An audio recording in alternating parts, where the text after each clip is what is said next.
guys, long time no see and welcome back to my channel. I've been away from YouTube for so long now. It's been almost a year since I last uploaded a video. So if you still stick around with me, thank you very much. I really appreciate it. And if you're new to this channel, my name is Nicole and I like to do fashion, beauty and lifestyle related videos. So yeah, now I'm back with this Get Ready With Me. I'm going to show you how I do my most recent daily makeup routine, and it's going to be a chit chat style because there's some topics that I do want to talk and share about, and I didn't really get to do much of like chit chat style videos because, as you can already tell, English is my first language, but at least I'm trying. So yeah, if you're interested, please keep on watching. So I've already like washed and moisturized my face. I'm going to get my hair out of the way and start doing my makeup. I'm going to start with like using two primers, which I've been using for months and months because I feel like your face is not just a face, there's like lots of areas and different problems, so one primer isn't enough. So I'm going to start with Porefessional, of course, to hide the pores on my cheeks. So yeah, what am I gonna talk about first? Maybe a little update about myself. Well, I'm currently single for less than a month now. If you watched like some of my previous videos, you would know that I was in a long distance relationship for almost 6 years. Oh my god, it's hard.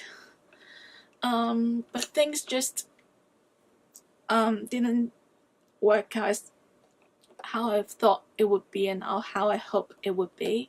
About the relationship, it was great. Like I really appreciate and enjoy the time we had together, even though like a lot of time we don't get to like, you know, be with each other physically, but it was a great relationship, I feel like. And well, we shared a lot of amazing journeys, adventures, like memories together, and he was not just my boyfriend but my best friend for the past 6 years. I still love him, I still do, but I know it's hard when there's another person in the picture. I don't want to ruin my makeup because I have a class to attend later. So yeah, well, anyway, I still love him and I don't know what lies in the future. Right now I am currently like trying my best to get my feet on the ground and focusing more about myself, being more independent, and you know, have some more goals in life and stuff. I'm glad I talked about this first because I would have ruined my foundation and stuff. Yeah, about the class I'm going to attend, it's a flower arrangement, like florist class. For the past year, I've like developed or like joined some interests or like hobbies that I always wanted to do for years, like since I was a kid maybe. One of them was like wheel throwing, like pottery. I always like to create stuff. I'm a crafty kind of person, and now I'm gonna apply this cushion foundation from Wonder Tension. It's from the Korean brand called Appeal, I think. I really like it. This is the mattifying one, I think. It's actually quite good in terms of coverage and stuff.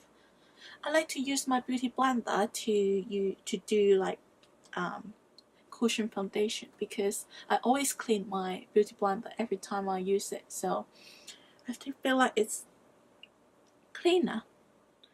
Yeah, pottery. I started doing pottery about 8 months ago. It was fun. It was really fun. I really enjoy doing pottery, but if you're a perfectionist, I feel like it might not be your thing, or you might get really frustrated when you first started it and haven't developed the skill yet because you never know what's gonna happen with your work and with your like pots and, you know, bowls, or maybe you're making a mug, you didn't know that you're making mistakes, and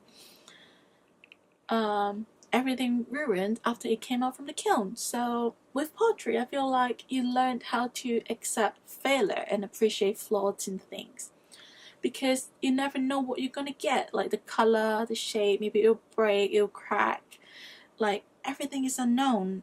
Yeah, and for me, I think doing wheel throwing is more like a meditation almost, because when you're doing it, you're putting all your mind and your body into creating something that hopefully will last forever, because if you care for it not to break it, it's gonna be last, you know, forever. And my makeup, which I also like doing makeup a lot, but with makeup you can always clean it, like remove it if you ever make a mistake. It's total opposite to like doing pottery, but I enjoy doing both. Yeah, if you have any like pottery studio or like pottery class nearby, I do suggest you to go have a try, because imagine you're using a plate that you make from scratch, like literally from scratch, because you're like technically turning a block of clay, like mud, into something useful. But like I said, I am not going to my pottery class later. I'm actually going to my florist class, which I joined 3-4 weeks ago. So I've been on my 4th lessons, and now I'm gonna do my concealer, my good old MAC Studio Fix concealer, for the blemishes of my face, if something's still peeking through my foundation. Mostly they are my spot scars. Like flower stuff are always expensive, like even though if you buy a bouquet, they're always expensive, so as flower classes. So even though I really like, you know, flowers and stuff, I just never get my head over like paying a lot of money, even though, you know, flowers is really beautiful, to do something that might not be useful. But you know, I realized if I really like something, just do it. A few more classes later, I'll have to, you know, do an exam to see if I get the qualification. Well, it's a certificate, a Korean certificate. I don't know how well it is, but if I'm doing good, I'm considering I'm making a step further doing other courses. But we'll see what happens, because I have some other plans and stuff going on in my head. But I was still doing like videos and stuff, because I already have some ideas on what to do next, and hopefully it'll work out. My hobbies or interests, they're not the reason why I left YouTube for so long. It's actually YouTube that made me leave YouTube before, because there was a period of time, like months ago, I got tired of watching beauty related videos. I feel like, well, I still do now, but back then it was like I was overwhelmed with lots of different like reviews videos, because I don't know, it's like every single day you open your YouTube and all you see is like makeup reviews and test out by different people, and like it's like every single week those makeup companies would release like new makeups every single week. I mean, years ago it would be like every season or like every year, but now it's like every day, every week. And especially when the beauty industry is growing rapidly, for me personally, I'm just tired of it. Like, I mean, I do makeup like review videos and I enjoy doing it, but when there's a lot of it, I'm just being really overwhelmed. It's like, oh, I watched this video, I really wanted it, I bought it, like ordered it, but there's another product coming out before I really get a chance to really use the product. it's just a never-ending thing. You do want new stuff, you want to try out stuff, see if they are as amazing as they claimed. That's why I like Tati. I feel like she's really honest.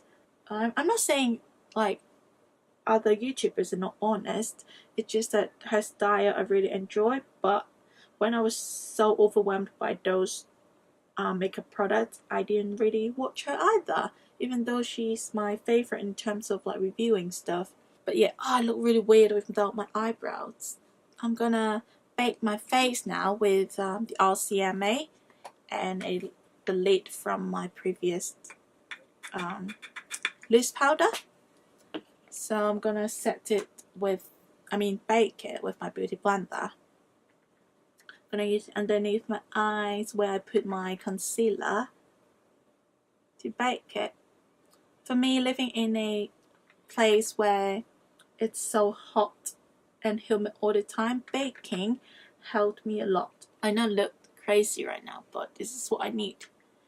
So I do learn a lot from those like makeup tutorials, which I like, but it's just overwhelmed. But now I'm back to YouTube because of a video I watched. I think you guys do watch Shane, the documentary style videos that he released like recently. The one with Graveyard Girl, the one with Tanacon, and the one with Jeffree Star. It was when I watched his Graveyard Girl video that I realized I do like making videos. I do like doing like editing, filming, sharing my thoughts, with you guys, and hopefully like some useful information. This is something that I enjoy. Just sometimes I get frustrated. For her, it's the change of style that like YouTube video style that people are interested in, her views getting low. But because I'm a really like small YouTube channel, it doesn't really bother me, because for me it's not about like having fans, followers, subscribers.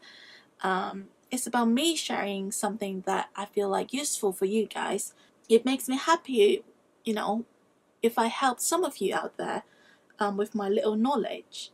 I feel like after the video, I feel like this is actually what I really enjoy doing. Then why stop it for something like that's so small? I could like, absorb from what I don't like from those videos and make it into a good thing, a benefit for my own videos, isn't it? I think it helped Graveyard Girl and also Shane's channel for Shane to release those kind of videos. And because I don't really like watch Tana Mojo, yeah, that's her name. I don't really watch her, and I know who she is, but I don't really watch her. But I still watch the Tanacon videos. I think it's really inspiring what Shane did.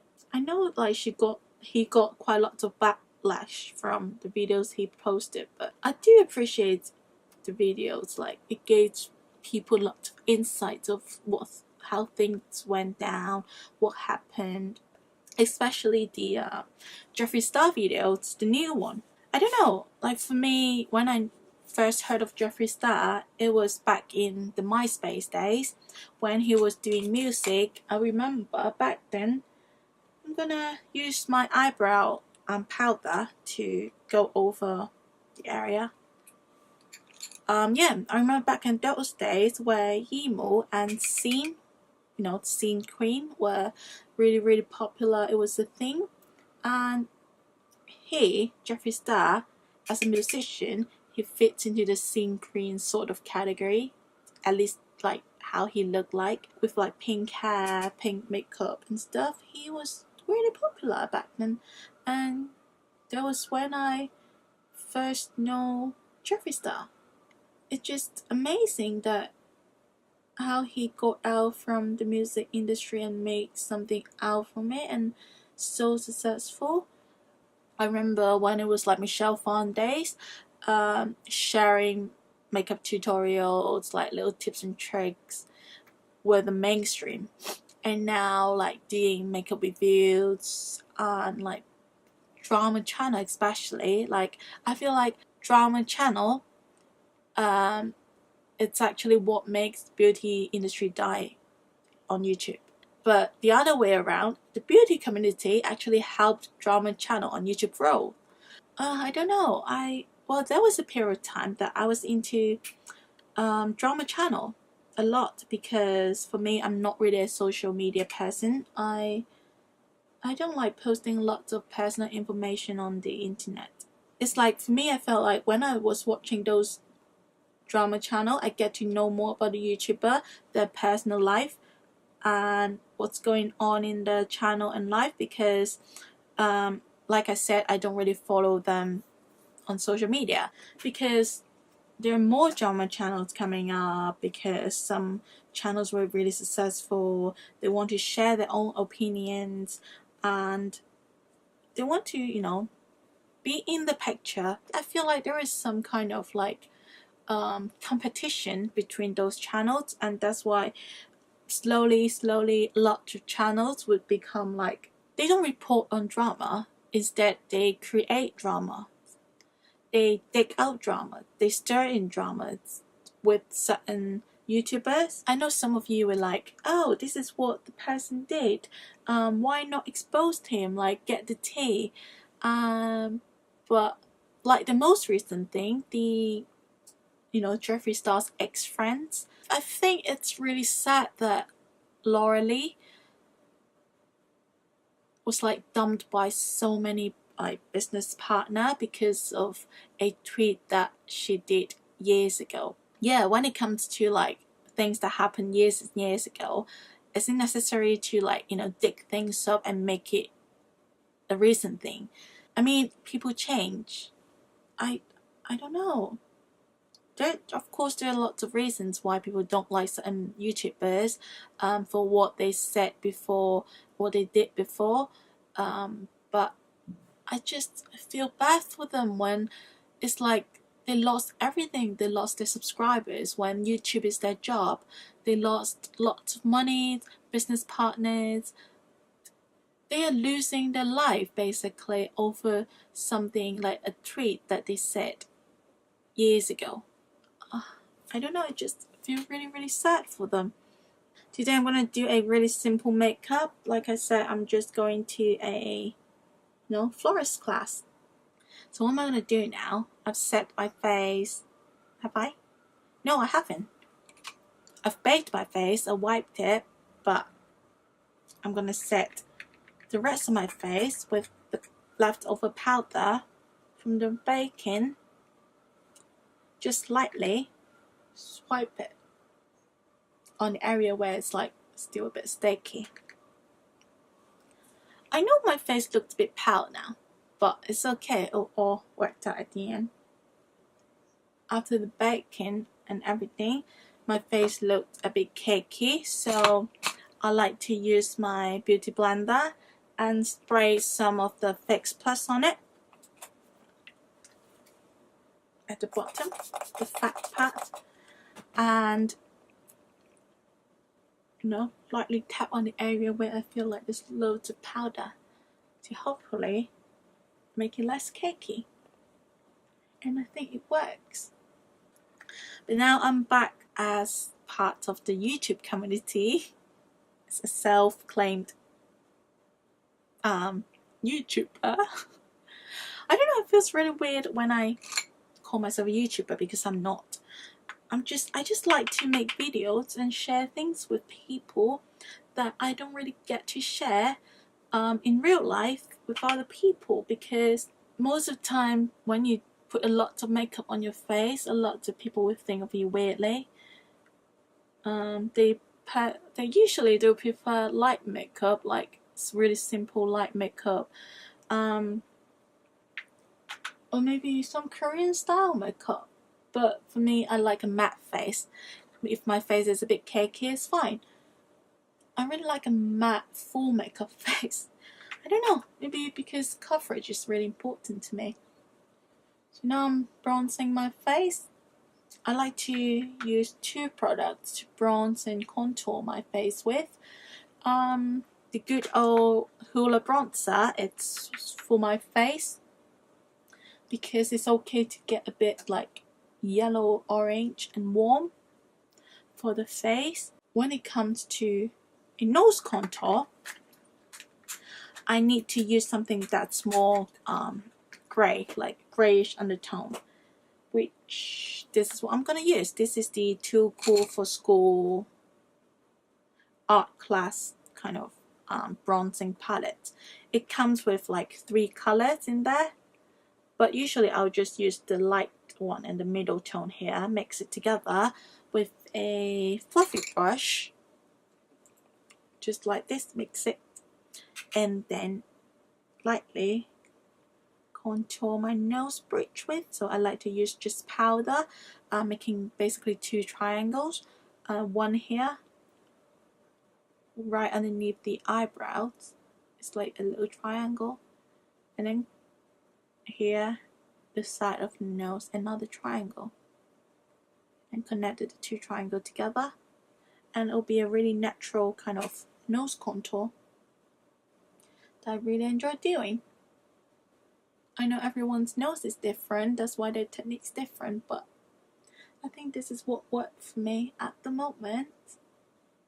And I like to add a bit of contour here, the dent-in part here, because I have a really tiny chin. I want it to look a bit more deep here, so it comes out more here, if that makes sense. Yeah, when I was you know, getting tired of the beauty related videos, like I said, I found lots of other type of videos that I'm more interested in. One of them is the Project Pans videos.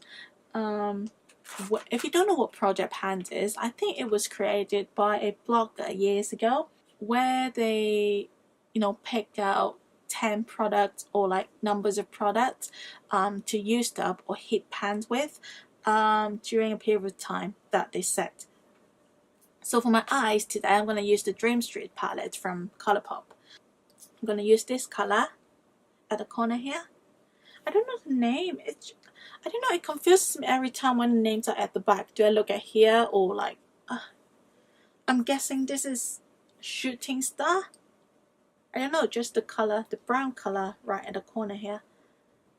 I'm going to put it at the outer third of my eye to create a base over there. So yeah, I was into Project Pans videos. It was really satisfying seeing people finishing their products or like hit pans on their products, and they get a like really in-depth kind of review because they keep using the same product over and over, and they figure out ways how to make products work, and you know, different ways of using them so that they could use them up faster. For me personally, I like old makeup much more than new makeup. I always go back to the old makeups that I'm used to using because I know they work for me and I know they're good. That's why I keep on holding on to them. I'm gonna use this color here. This is a Potion? I think this is called Potion. I mean, if I ever able to create a eyeshadow palette, if it's ever possible, I think the most fun thing for me is to name the eyeshadows, because I really like names. Other than Project Pans videos, I like to watch like baby names video. I'm always into names. I like nature inspired names. I like long names. I'm now like trying to blend things better, because I think with makeup, if you blend things nicely, it will look good.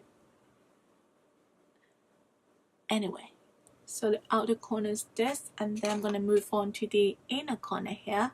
I use the Colourpop highlighter for my eyes because when I ordered it online, the color is a bit off.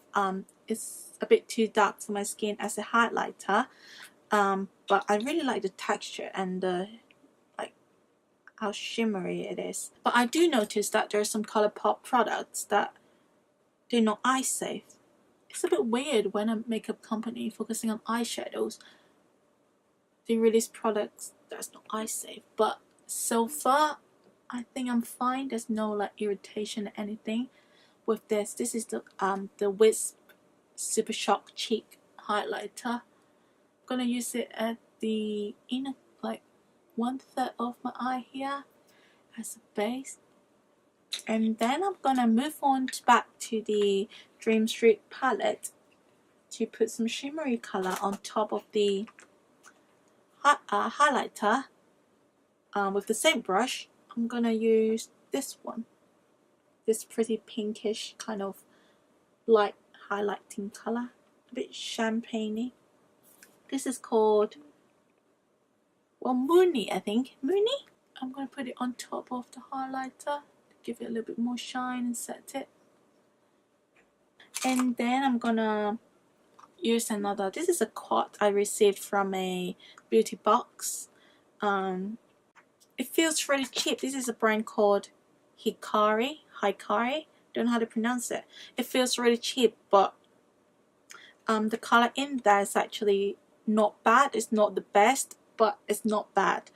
I'm gonna use beige color here to highlight right underneath here. I like to use like matte color here. I don't really like using shimmery color. Yep, highlight here, and then I'm going to draw my eyeliner. Today I'm gonna use this Kill black eyeliner from Clio, which is a Korean brand.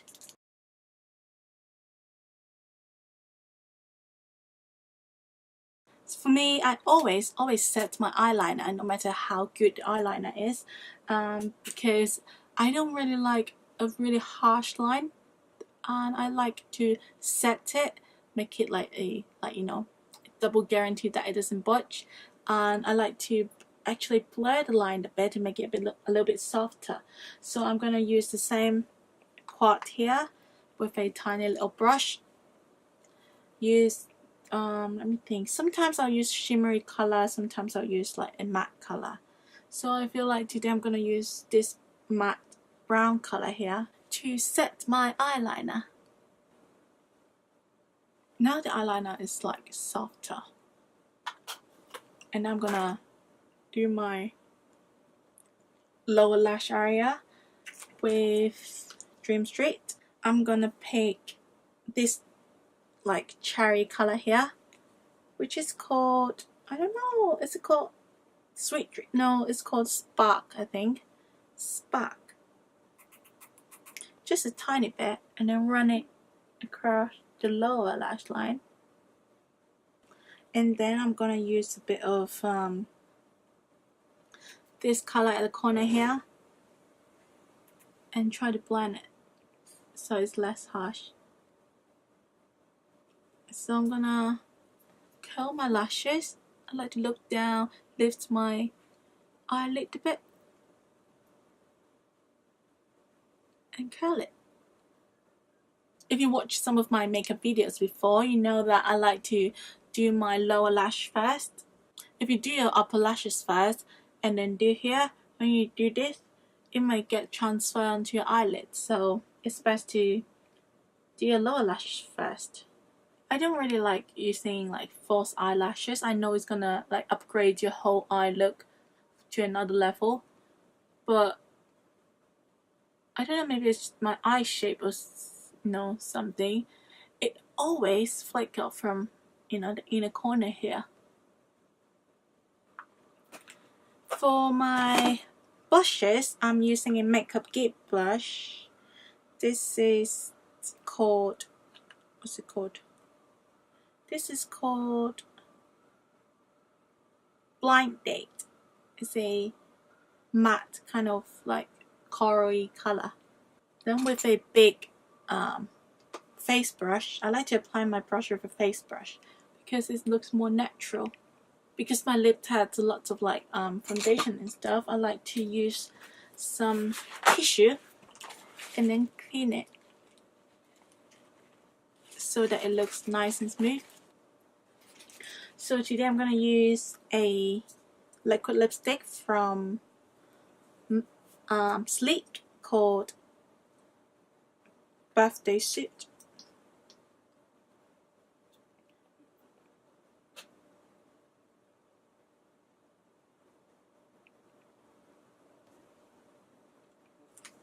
last but not least, a highlighter.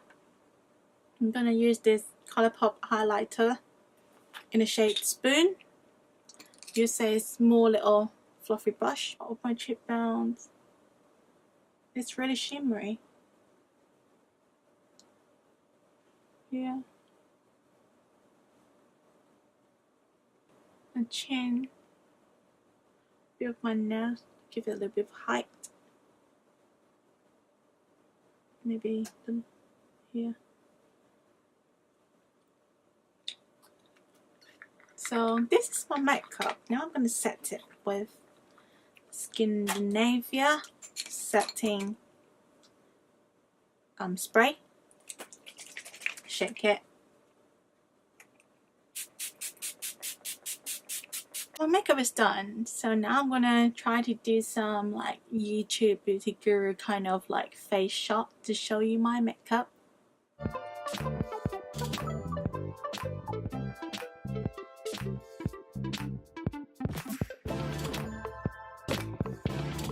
So this is the end of my video. If you like it, please give me a thumbs up and please subscribe to my channel for more upcoming videos. I'll see you next time. Bye bye.